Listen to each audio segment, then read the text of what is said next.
अस्सलाम वालेकुम, मैं हूँ फ़ाइज़ा और आप देख रहे हैं फ़ाइज़ा किचन। और आज जो रेसिपी आपके साथ मैं शेयर करने जा रही हूँ वो है वाइट सॉस की रेसिपी। तो वाइट सॉस बनाने के लिए 2 कप मैं दूध का इस्तेमाल कर रही हूँ और साथ में 2 टेबलस्पून चेडर चीज़, 1 टेबलस्पून मक्खन, 2 टेबलस्पून मैदा, हाफ़ टी स्पून काली मिर्च का पाउडर, चौथाई टीस्पून नमक और हाफ़ टी स्पून ऑरिगेनो का इस्तेमाल होगा। तो चीज़ आप ऑप्शनल है, अगर आपके पास है तो आप इस्तेमाल करें, इससे बहुत अच्छी सी अंदर क्रीमीनेस आएगी और साथ में ऑरिगेनो से सॉस में बहुत अच्छी सी खुशबू आएगी। तो इस वजह से मैं अंदर चेडर चीज़ का इस्तेमाल कर रही हूँ। तो चलिए अब रेसिपी स्टार्ट करते हैं। तो सबसे पहले मैंने एक बर्तन लिया है और नीचे से फ्लेम मैंने ऑन कर दिया है और अब इसमें मक्खन मैं डालूंगी और जब मक्खन थोड़ा सा मेल्ट हो जाएगा तो उसके बाद साथ ही इसमें मैदा डाल के उसकी बुनाई करूँगी।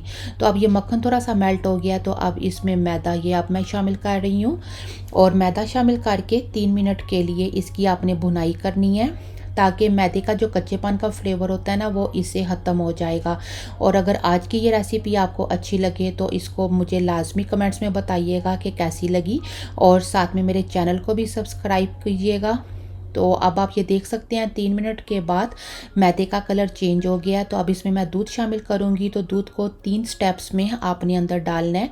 पहले एक स्टेप में आपने डालना है और उसके बाद आपने हिलाना है, अच्छी तरह से आपने हिलाना है ताकि मैदे की कोई भी गुठली ना रहे।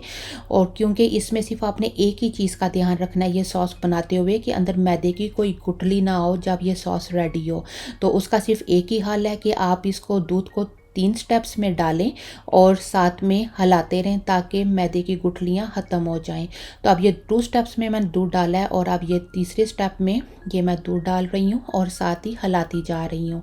तो तकरीबन 15 मिनट के लिए मैं हिलाती रहूँगी और अब उसके बाद मैं अंदर काली मिर्च का पाउडर ये मैंने शामिल कर दिया है। तो काली मिर्च का भी पाउडर आपको पता है ड्राई होता है, तो जब आपने काली मिर्च का पाउडर अंदर डालना है तो उसके साथ आपने हिलाते रहना है ताकि काली मिर्च की अंदर कोई गुठली ना बने।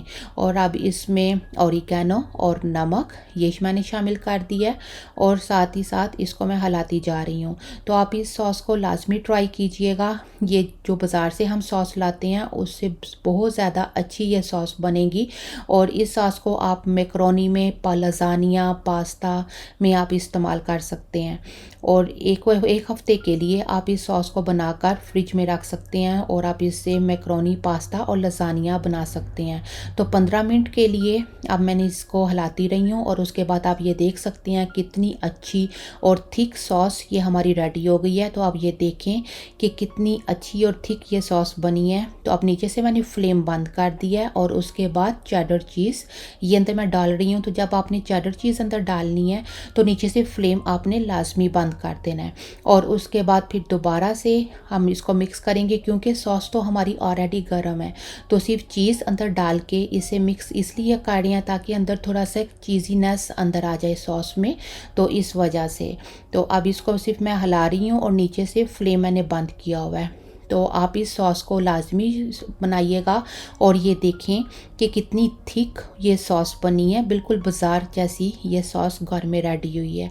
तो अगर आज की ये रेसिपी आपको अच्छी लगे तो मेरे चैनल को लाजमी सब्सक्राइब कीजिएगा और मेरी वीडियो को लाइक कीजिएगा। तो उसके बाद ये अब मैं आपको सर्व करके दिखा रही हूँ।